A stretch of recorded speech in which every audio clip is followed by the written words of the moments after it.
Sorry দাদা, sorry. একটা কথা বলি আপনাকে, বাচ্চাদের না এত মোবাইল কাটতে দেবেন না, পড়াশোনায় তাহলে মন বসবে না। হ্যাঁ হ্যাঁ ঠিক আছে, তার সাথে না চোখও খারাপ হয়ে যাবে। ফ্যামিলির সঙ্গে একটু টাইম স্পেন্ড করানো শেখান। ঠিক আছে, ঠিক আছে।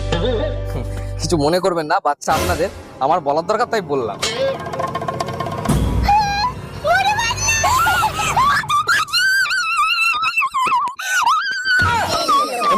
ম্যাডাম আপনি জানো বাচ্চা।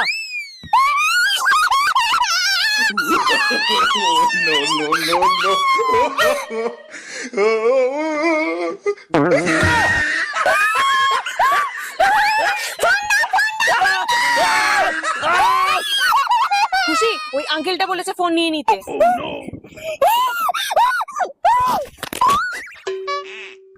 এ তো মোটু পাতলু, মোটু পাতলু। বাবা